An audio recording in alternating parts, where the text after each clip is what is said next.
But without further ado, our next speaker joined Bike Durham in January of 2020 as its first employee, the part-time executive director. Now he leads a team of 10 full and part-time staff. Before joining Bike Durham, he had 21-plus year career in public transportation at Go Triangle as a planner, manager, and leader. He is a graduate of the University of Wisconsin-Madison and has lived with his family in a walkable, bikeable Durham neighborhood since 1999 and is a lifelong user of bikes, transit, shoes, and cars to get around. Please welcome John Tallmadge. So, yeah, you got that mic and the clicker. Down is forward. This one? Yep, that'll work. You can hear me all right? All right, spoiler alert, this is a good news story. This is a win, and I want to tell you how we got there, together with the City of Durham's Transportation Department and leadership. I'm going to start the story in 2017 when the city made its commitment to Vision Zero. Terry Bellamy was the transportation director. They had great staff. Here they're with Leah Sham from the Vision Zero Network organization, who was down there to celebrate the resolution that the board had, or the city council had adopted, pledging to get toward Vision Zero. Aim it.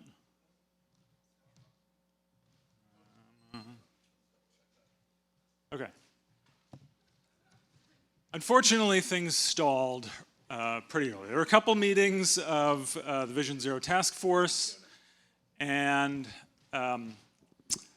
then because it had been assigned to a staff member as one of many responsibilities, then COVID, the task force really stopped meeting. There was never the finalization of an action plan, although a draft had been developed. And so progress stalled. But during that period of time, right, the need for this change in approach to a safe systems approach continued. Deaths and serious injuries continued in Durham. Although we had some lower years of pedestrian deaths, that because of their low numbers, they are bouncing up and down a fair amount. The same with bicyclists. We had a number of years of 0, and then 2022 we had 2, and we've had 2 more since.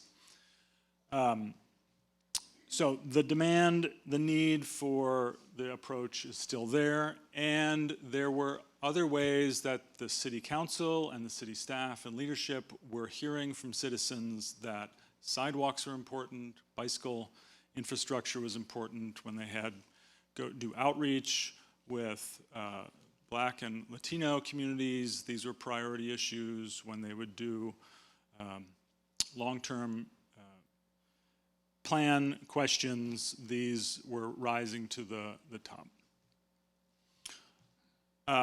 And so we took an approach of 4 steps in getting to a win around Vision Zero in Durham.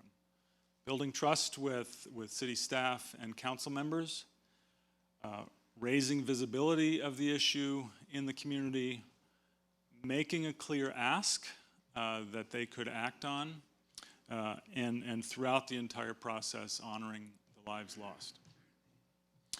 With city council members, we took the steps of meeting with them one-on-one, raising the issues, sharing information and data with them, and building a relationship, inviting them to events, and making sure that they were hearing from us about how important this was. Also doing that with city staff, and so we meet with them monthly, and it's not only to hear progress on projects or us raising concerns about issues, but also, importantly, when it came to budget time, they were telling us in advance what their priorities were, that they were moving through the process before it becomes a public document. So we knew 2 years ago that this was the third year that they were asking for a new position for Vision Zero coordinator.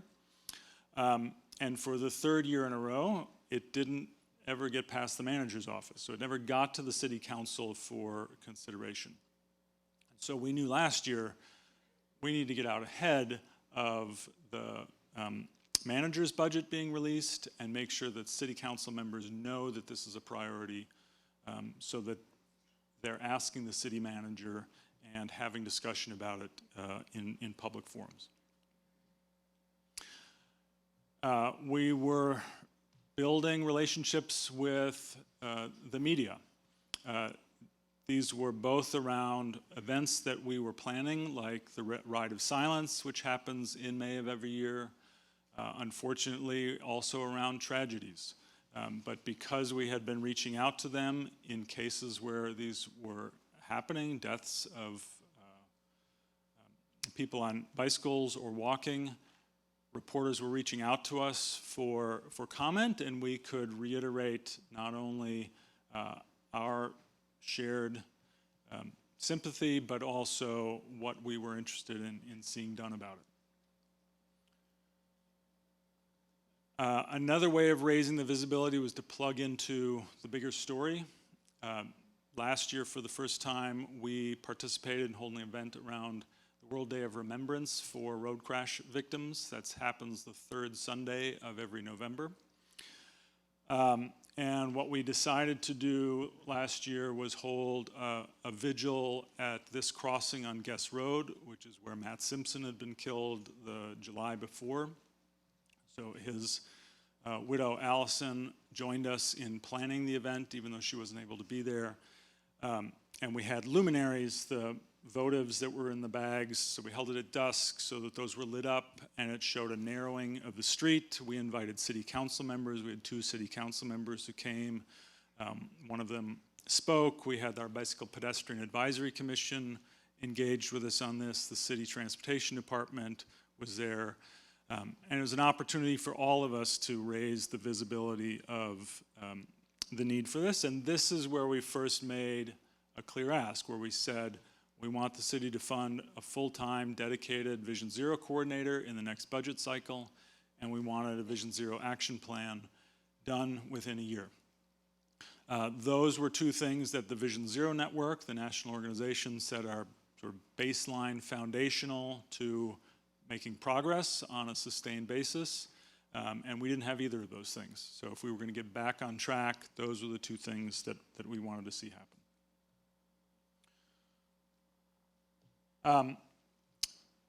As time moved on into sort of January and the budget season was really getting underway, we amended that ask because we heard that the MPO, the Durham Chapel Hill Carborough MPO, had applied for the State Streets for All funding for the Vision Zero action plan.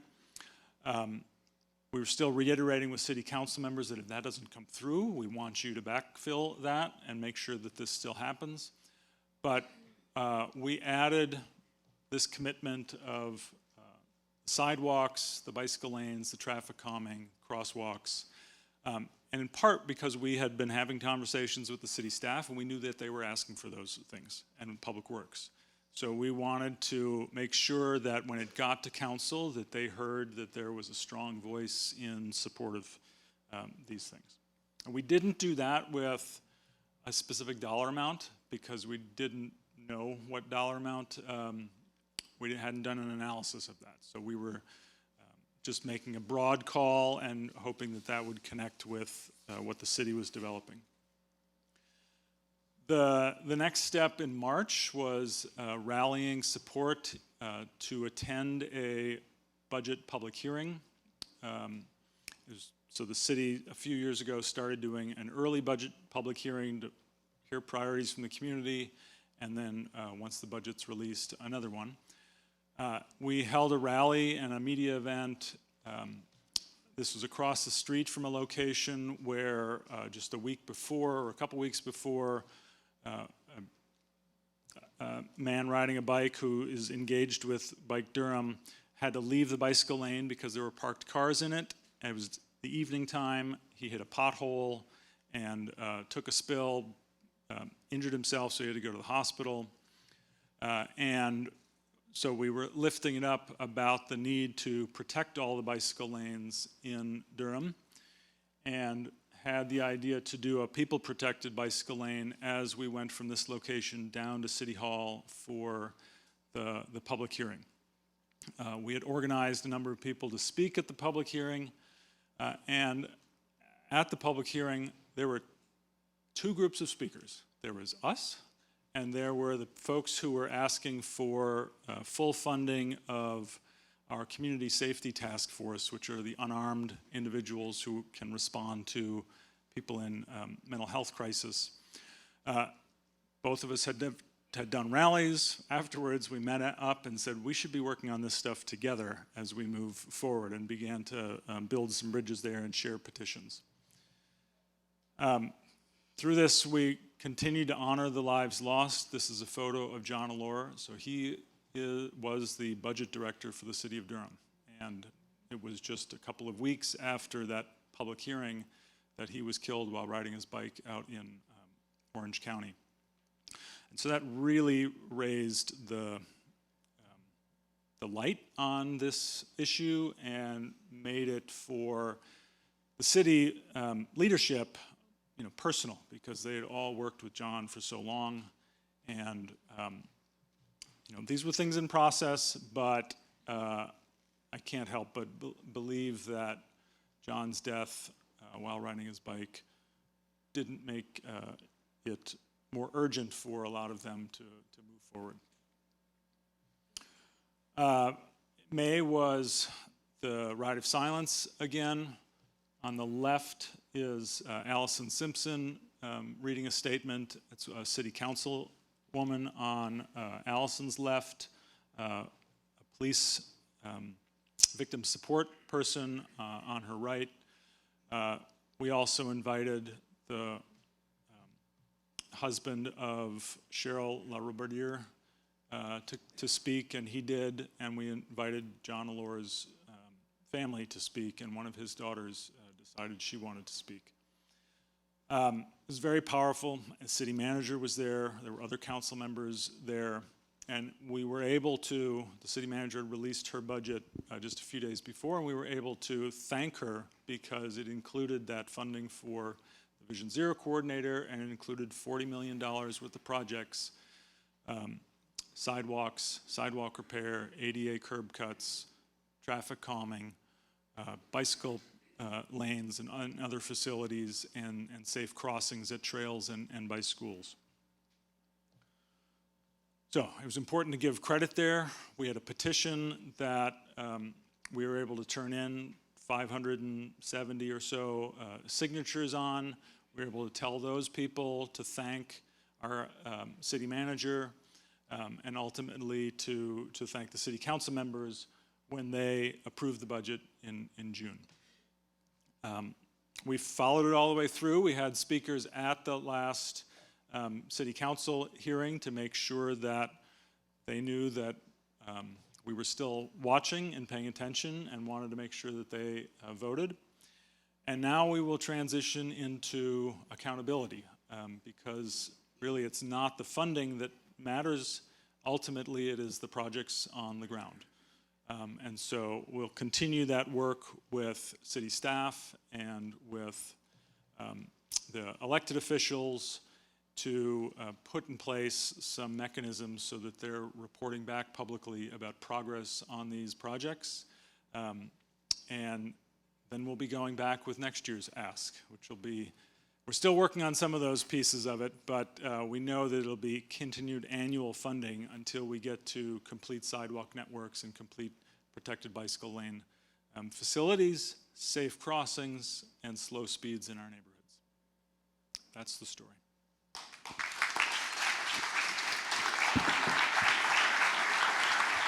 Thank you, John.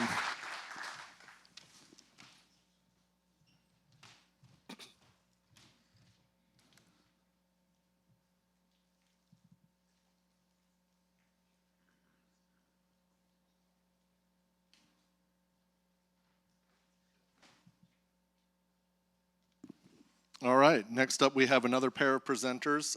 Patricia Gallery, the president of Trips for Kids, is a lifelong cyclist with a commitment to social justice. Patricia has been a volunteer leader with Trips for Kids since 1994. She was a founding board member of the original Trips for Kids in San Francisco Bay Area chapter, and in 2017 led the formation of Trips for Kids National Organization and Program Office. After 29 years with Trips for Kids, Patricia is living proof that the power of the bicycle can transform lives. Presenting with Patricia will be Bill Nesper. Bill has over 20 years experience with the League of American Bicyclists, ranging from membership and development to leading the League's flagship Smart Cycling Education and Bicycle-Friendly America programs before being appointed Executive Director in 2017. A national leader in bicycle programming, planning, and policy, Bill has supported agencies, businesses, and organizations in taking bicycle-friendly action, supported local and state advocates in their efforts, and contributed to bicycle policy development and planning guidance at all levels. As executive director, Bill has a passion for supporting the incredible staff, building strong partnerships, and making the leagues more effective at building a bicycle-friendly America for everyone. He holds a BA in history from the University of Florida and an MA from George Mason University. Please welcome them both.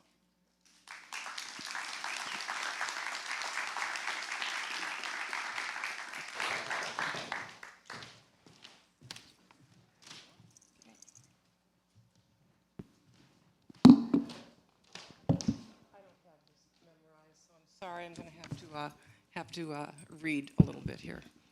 So, thanks everybody. I might be the only person in this room from California, but you'll have to excuse me for that. So, I'm going to start out with a little personal history. 29 years ago, I was 39 years old. I was at a personal crossroads and an existential crisis point in my life. I had no idea where to turn or how to proceed. So I walked away from my high-tech career to take stock of my life, and for 1 year I rode my mountain bike over the trails of Mount Tamalpais in Marin County. I was seeking clarity and direction, and today my 1987 Specialized Hard Rock still hangs in my garage, a reminder of that transformative period and how that bike gave me the freedom and the joy to reconnect to my childlike self.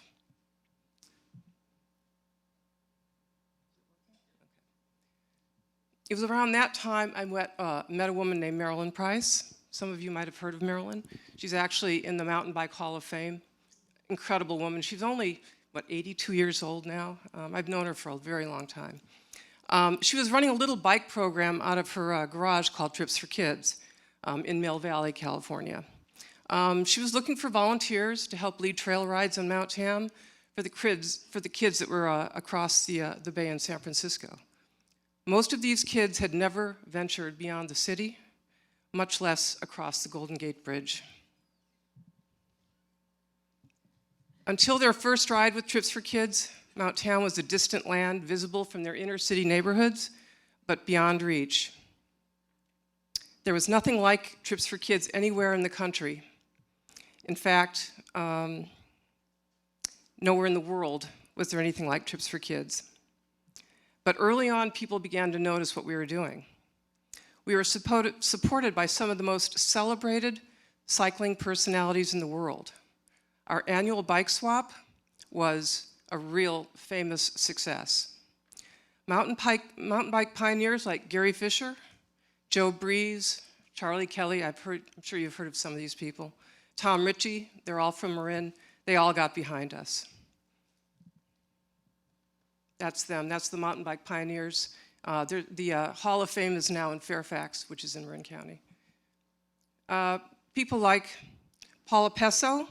Is Paula up there? I can't tell what I'm looking at. Oh, okay. I better move over. Pardon me?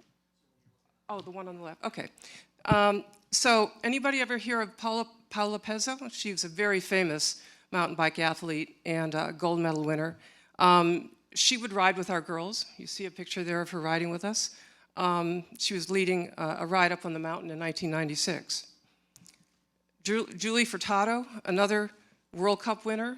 She named Marilyn as the ambassador for her Juliana Bicycles brand, which Gary Fisher also had a lot to do with. Actually, Gary was on our board at the very beginning of the organization.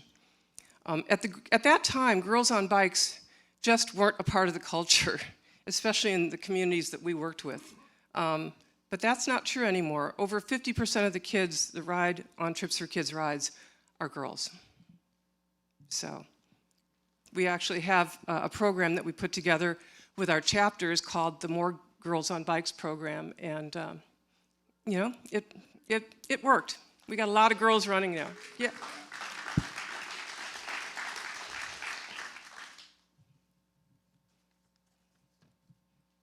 This is the part where I'm going to start to fall apart. So Robin Williams, who was a Marin County local, he loved Trips for Kids. He came to our recyclery shop all the time. He came to our annual fundraiser, and you see him here with me and Marilyn in 2007. One of the great moments was when he donated his Bianchi. He called it the Team Viagra Ride Hard, Ride Long bike. And we auctioned that off for a lot of money. So, God, we really loved Robin, and he loved us. We had a lot of sponsors behind us at the time, and they're all with us today. Giant Bicycles has donated hundreds and hundreds of bicycles to us over the years, brand new bikes to help open up bike fleets for us around the country. QBP, Bike Flights is there for us. Cliff Bar has always been for us, as well as the Cliff Foundation. So they all got on early on to understand, because they understood what we were doing. We're the only group in the country that were taking a look at kids from underserved communities, and they knew that we were doing something very important. But it was a grassroots movement, and it was organic, and it was word of mouth, and it was not easy to get the word out. But people would read about us in publications like Bicycling Magazine, or they saw us in Sports Illustrated in 1995, or they saw us on TV. Here's Marilyn with, now this is going to date me here, 1996. She was on the NBC Nightly News with Tom Brokaw and Schwarzkopf America. This is her with 4-star General Stormin Norman riding with him, and he's interviewing her about the program on national TV. We got a lot of calls after that one. So, in the year 2000, after reading about our program, the Charlotte Recyclery, what is now called the Charlotte Recyclery, but at the time it didn't exist, Paula Fricke called us and said she wanted some help because she learned what we were doing and she wanted to do it herself in Charlotte. Like many of the leaders that were to come, she had no funding, no equipment, no resources, and no roadmap to follow. Her inquiry was the first of many to come over the next several years. And as we helped her and others to develop programs around the country, we realized we were not just a program. We were starting a movement. And to flourish, we needed to build a national support organization. So in 2017, we launched the Trips for Kids National Organization. As they say, the rest is kind of history. 35 years and 250,000 kids later, Trips for Kids is a national movement. It's powered by activists and advocates around the country who bring that same transformative power of the bike that I experienced as an adult to the kids in their communities. Trips for Kids New York, Birmingham, Alabama, Westport Island, Maine, Rogue Valley, Oregon, Chicago, Waxahachie, Texas, Harbor Creek, Pennsylvania, Denver, Calgary, Alberta. Whether they came to us from a Boys and Girls Club, Parks and Rec, Police Activity League, a school, a cycling club, a bike shop, a youth center, or they started their own program from scratch. They are all what makes Trips for Kids roll today.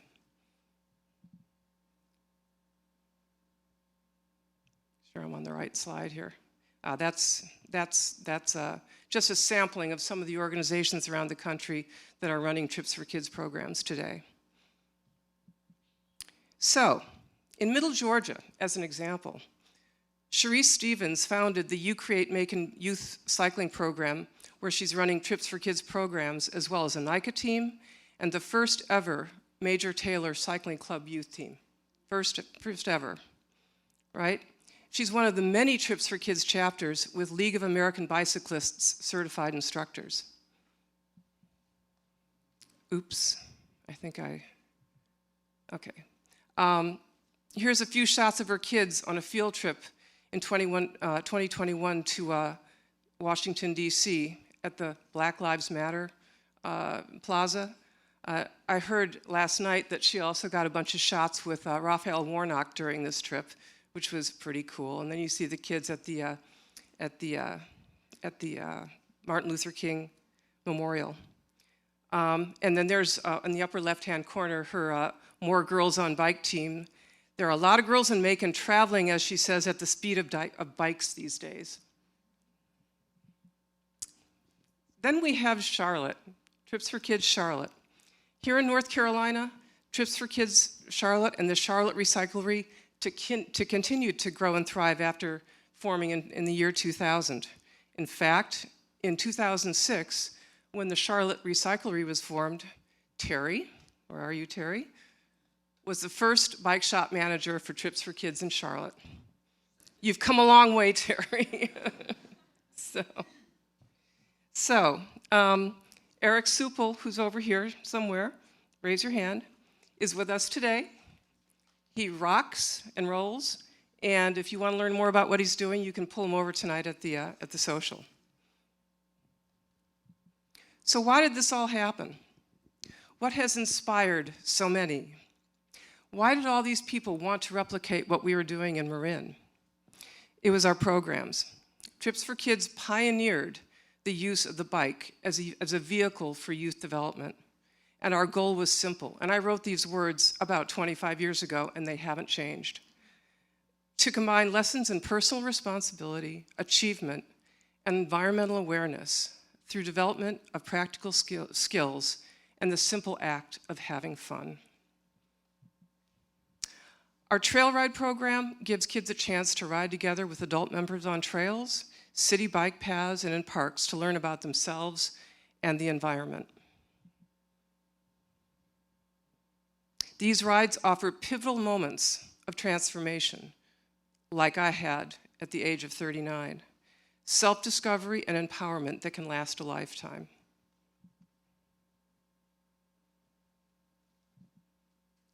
Our Earn a Bike program turns a bike shop into a classroom, using a STEM-based curriculum to educate kids on bicycle mechanics and the physics behind the bike.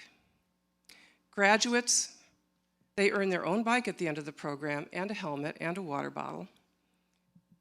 And they often move up to working in the shop and mentoring other kids. This is a picture of one of the graduates. I think this is in Macon, where he is now working in the shop and helping other kids earn their own bikes. So, and you see some of the little product placement in the background there. Park Tool is one of our big sponsors as well. Here at the, and here's another picture of the Charlotte Recyclery. We were just there yesterday. We took a tour of it, and they've just done an amazing thing there. Recyclery bike community shops are the hub for many of the bike rides and Earn a Bike programs, and it's a place where locals can buy affordable and environmentally transportation, and it supports, as Eric likes to talk about, their circular economy. Ask him more about the circular economy later. So this is a picture of the Charlotte Recyclery, and this is the Marin Recyclery in its current form 30 years later. So, as much as Trips for Kids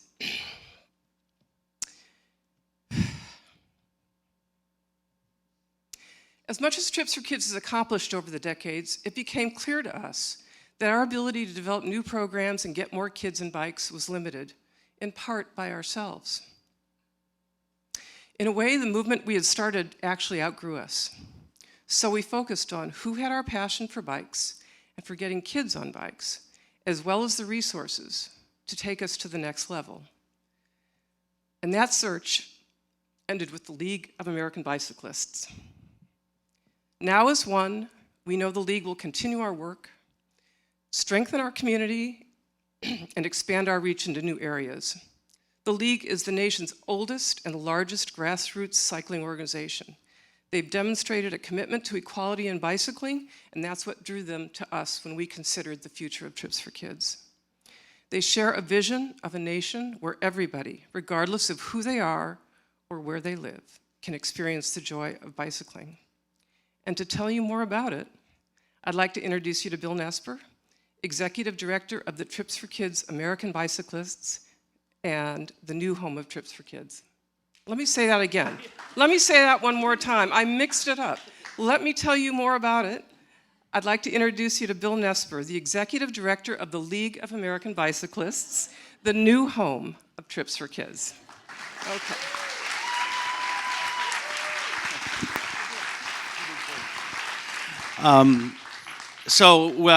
At the League, thanks so much, Pat. Most of you, well, you might know me. Why am I going the right way here? Look at that. Look at those transitions. That's nice.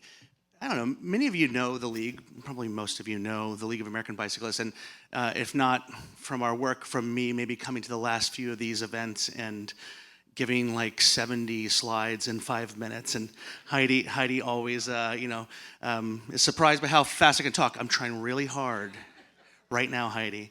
So the League, I just want to say how honored we are to take on the role that the National Trips for Kids office has been doing for the last 6 years in supporting the 45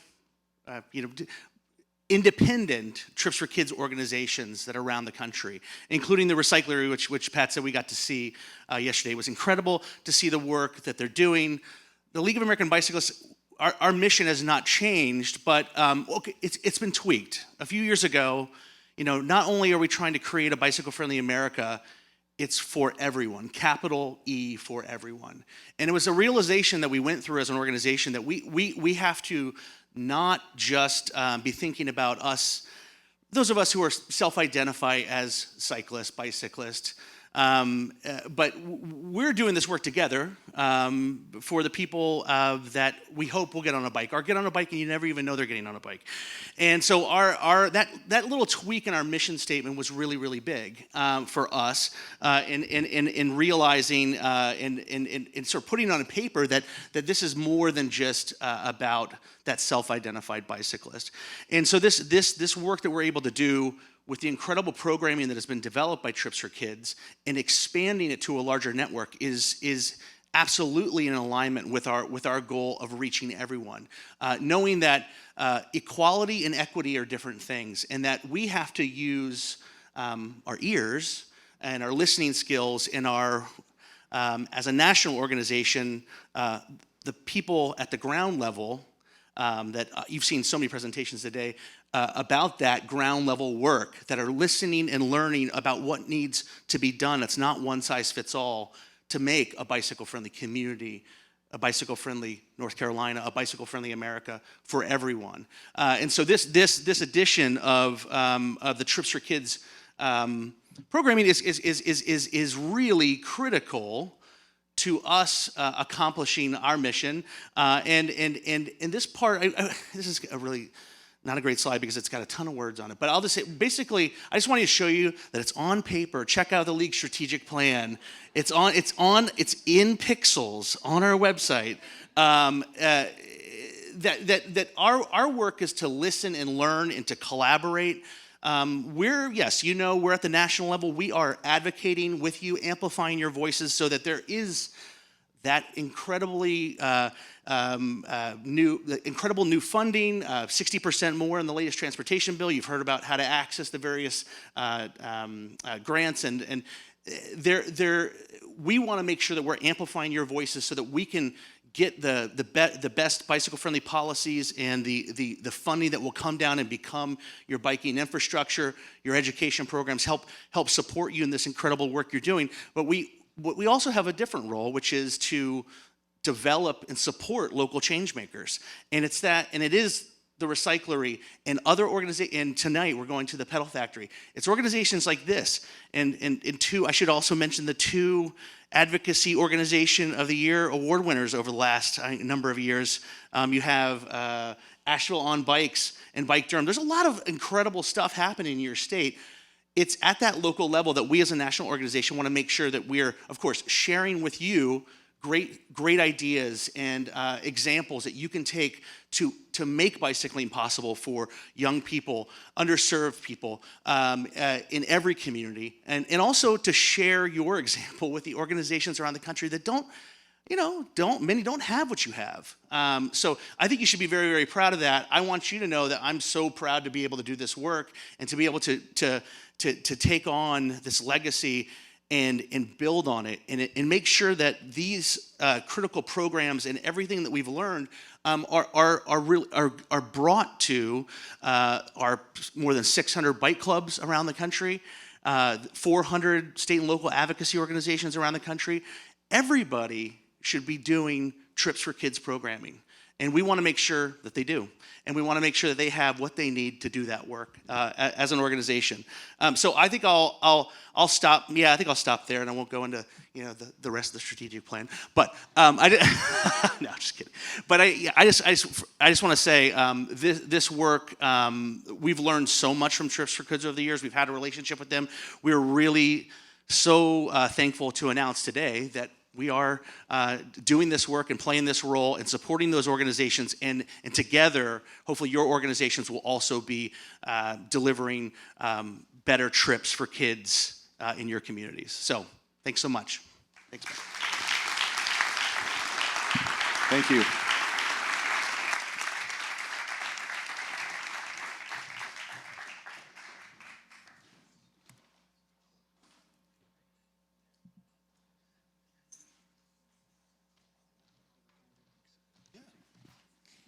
While Oliver sets up the next gig, I'd like to take a moment for a shameless selfie. So if I could get Eric and Keith and Dick and you, all of us up here, I want to kind of give you a legacy shot while Oliver's coming up here. So this is kind of the legacy that got us here. So I'd like to have Keith stand to my left. Then Dick, maybe. I think that's how it goes. And Eric. And you. Cat to go on the other side. Yep. Bill, on this end. On this end. There we go. There we go. So if someone wouldn't mind taking the selfie, because I think this is the progression for Trips for Kids from the beginning to the Charlotte to the national level. So thank you for having Bike Walk North Carolina host this incredible announcement and this merger. So thanks for all you do. And 1, 2, 3. Thank you all. Thank you.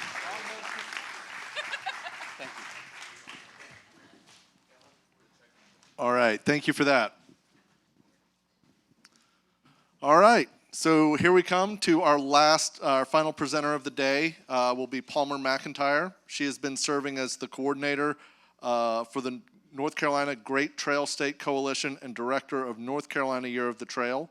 Her normal day job is working as conservation planner with Piedmont Land Conservancy, where she manages projects and helps lead regional trail initiatives called Piedmont Trail Legacy Trails.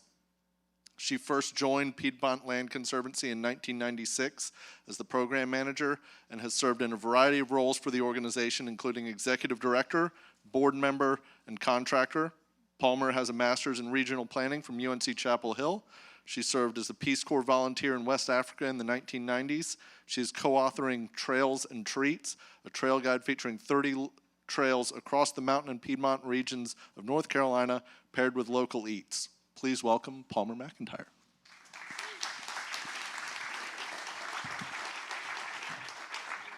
Great, thanks. Okay, super. This says Blue Cross Blue Shield Foundation. Sorry about that. I didn't correct that one. And I don't want to stand too long between you all and your first beer, so I will be quick. But yes, we are building the Great Trails State. I'm excited to share the story of Year of the Trail and the Great Trails State Coalition, but I just want to ask real quick, has everyone heard that it's North Carolina Year of the Trail? Good. All right, that means we're doing our work. Super, thank you.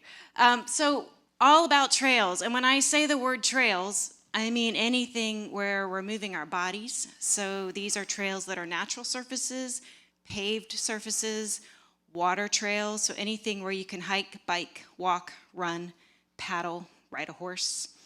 So not so much about ORV trails or quilt trails or beer trails even, but move your body trails. So yes, all about the health and movement. And we have a lot of great trails in North Carolina. So our vision with the Great Trails State is that we would have a robust network of trails connecting all across North Carolina. We have a plan for that, as you know. But we also want to work on advocacy related to funding. We're very focused on state funding for trails. And as Terry pointed out this morning, we do have a state law in North Carolina that does prohibit direct state investment in bike ped projects. So we're working on an alternative route to state money. And also we want to really rectify, which is a result of that law that we just talked about, the rural gap in investment in trail infrastructure. So before the Great Trails State Coalition formed, and we're not very old. We really started talking about this in 2019. We kind of got organized in 2020 and really kicked things off in 2021. So we're not very old at all. But prior to that, there was no statewide investment in trail because of that law. Every dollar was federal pass-through. And we had stakeholders that were kind of working in isolation. And we're really falling behind what other states are doing. So we can look at these other states and we see that there's major investment, state investment in trail infrastructure. And even our neighbors to the north just last year invested $100 million. Florida, which already had a $25 million annual investment in trails and greenways last year, invested $200 million. So we're just seeing these other states do some major investments, and we look at this data that shows that we are really far behind when it comes to per capita spending on this kind of infrastructure. And this is old data. This is from 2020. So the coalition wanted to really do something about this funding problem, and we wanted to do something that was for all trails. So our brand is all. We work with all stakeholders, so that includes nonprofits, our local government partners, our state agencies, our industry partners, all trail surfaces, all types of trail uses, all 100 counties, so all over the state, and all people. So we are all about all. So our core strategies as a coalition are speaking with one voice, making a case with data, professionalizing our lobbying, because we know that's what you have to do to get anything done in Raleigh, and celebrate trails, the Year of the Trail. So starting off with these first core strategies, speaking with one voice, wanted to gather our partners. So we just started in 2019. It was mostly nonprofit organizations that were working together with a couple of local governments just because they were good friends of ours. And we've worked to expand that coalition. And I am thrilled to say we have 87 members today. It's huge. Like I said, we are just really 2 years old. So we have nonprofit members, industry members, local government members, and we work with our agency partners. We have very good relationships with NCDOT and NC Department of Natural and Cultural Resources, but really state parks, which is within that. So on our nonprofit side, we have national organizations, statewide organizations like Bike, Walk, and See, thank you very much. AARP, I think they're a sponsor for today's event. And we have regional organizations. We have teeny tiny little local organizations. So it's all kinds of different organizations that are involved as nonprofit members. On the industry side, these are businesses that design, plan, and build greenways and trails. So we're thrilled to have them help us amplify our voices, and they can bring some resources that we haven't had and represent a different aspect of the voice. But with this local government side, we've really been working hard on building that lately. We have formed what we call a cities, towns, and counties working group for trails. We've been hosting virtual meetings monthly all year with this group, and this group has really grown a lot. We're super grateful to these cities and towns and counties that have joined the coalition. And this is a peer group that can share ideas and work with each other in getting more trails. And then I mentioned our state partners. So we wanted the name to be something that resonated when we first started talking about the coalition. And you know, we're the good road state. So we also want to be known as the Great Trails State. I thought that would stick. And it's building on the DOT's Great Trails State Plan that was adopted last year, which connects all 100 counties with shared use pathways. So we knew we needed to create a landing page. So we worked hard on our website with all the branding in it. And the next was making the case with data, which we have incorporated into our website. And so outdoor recreation being a big part of North Carolina's economy, that's something that we knew would resonate with legislators. So we really emphasize this aspect that it's an $11.8 billion part of our economy, and it continues to grow. And trails are the part of that infrastructure that draw people to our outdoor recreation assets here in North Carolina. And 56% of North Carolinians practice, or they participate in outdoor recreation activities. And then there's data on what are the benefits of trails. So we're lucky in North Carolina with NCSU, the ITRI has produced some very compelling studies and great data that shows that an investment in trail will more than pay for itself. And so we try to present this data. So it shows every dollar invested in shared use pathways returns $1.72 annually. And then there's the health savings and so forth. So there's a lot of data there, but we do find that sometimes that data is too hard to believe for legislators. So we really have to focus on getting them out to see the trails. So then the next step was professionalizing the lobbying. So our coalition, we work with lobbyists in Raleigh. We went in officially as a coalition in 2021 for the first time. And it was a long session, and we went in with our first ask. It was what we thought was an easy ask, and it was to ask the General Assembly to designate 2023 as North Carolina Year of the Trail. No money, just the designation. And I'm happy to say that that passed the North Carolina House unanimously. And if y'all are North Carolina, you know how hard it is to get anything, especially maybe this year. But so that was unanimous in the North Carolina House. And I will say everything we do is Republican-led, because we know that that is how to get things done in the North Carolina General Assembly. So we have our champions who are helping us in the General Assembly. So after they successfully passed the North Carolina Year of the Trail designation, we went in and asked for money. And we went in and asked for money for all trails. And what we got at the end of the session, we were absolutely thrilled. The 2021 budget was historic in terms of trail and greenway investment. And there was a $29.15 million Complete the Trails Fund.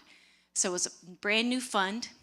It was limited to state trails. So in North Carolina, we now have 14. This map only shows 12 because it hasn't been updated yet, because this session we got 2 new ones. But we have 14 authorized state trails. The Mountains to Sea Trail is the flagship trail. There's a lot of other trails. Some are paddle trails, land trails. We now have a new equine state trail. So that fund was for authorized state trail. East Coast Greenway is a state trail as well. So that fund was just for these authorized state trails. So it didn't include local trails or regional trails. So we knew we needed to go back, and we wanted to ask for money for all trails. So we really worked on our ask.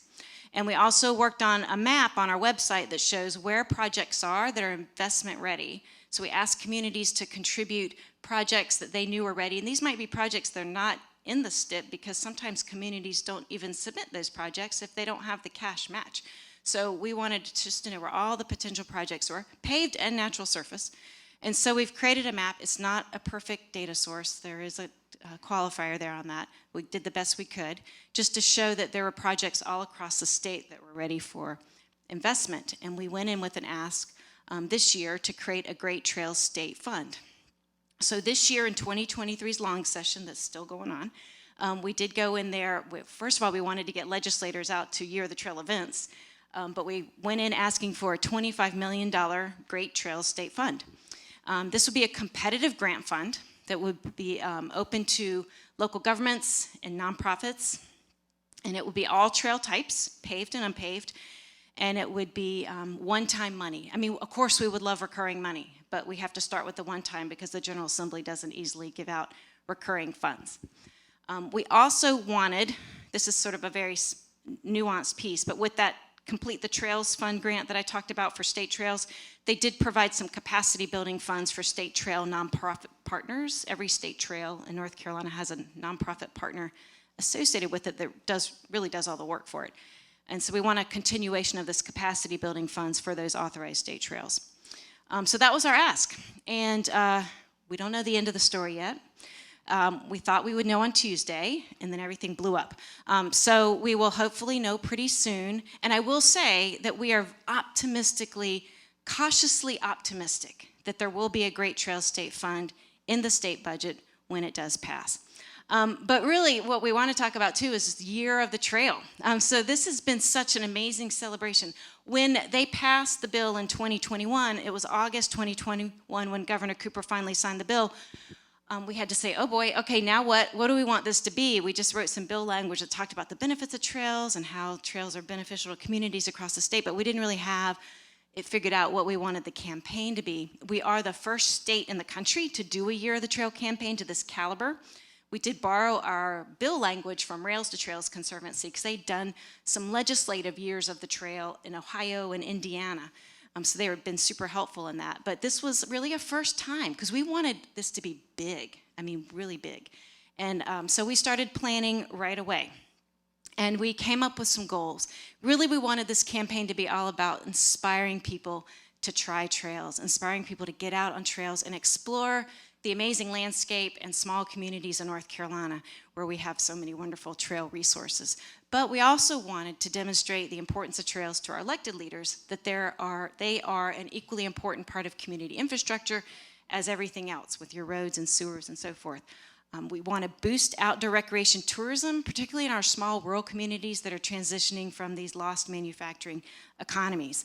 And working into that is safe and responsible use of trails with all these new trail users we saw during the pandemic, that a lot of people are getting on trails, but they didn't know always the right things to do. So we want to make sure we're incorporating that information and aligning with Outdoor and Sea. And then advancing diversity inclusion on trails. So trails are for everyone. We want to make sure everyone feels welcome and that we're working towards that goal. So the Year of the Trail campaign itself is mostly digital. I mean, that's the way you reach people these days. So we built a website.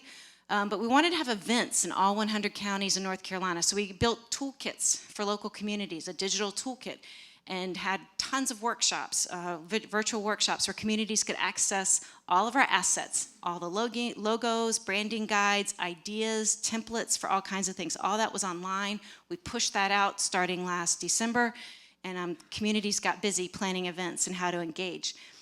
We've done some advertising. We have some billboards around the state. Maybe you've seen some of those on the highways. We've been on the radio. We did an artist program. We selected 5 North Carolina artists to create art of trail, and we have some examples over at our table of their works of art. And we've worked closely with PBS&C, and they produced a show called 10 to Try. I encourage you to check it out. It's on their YouTube channel. It features 10 trails across North Carolina, and that's been a wonderful partnership. So here's our website. If you haven't been there yet, it will ask you if you want to subscribe to our newsletter. I encourage you to do so. And you can find our toolkit and all the other assets there. And so just by the numbers, again, we started from ground zero last November. We were building behind the scenes, but we launched last December with nothing to the public. And these numbers are actually outdated. When I sent this to Oliver, it was a couple of weeks ago, but we can now safely say we've reached 15 million people just through our organic and owned content.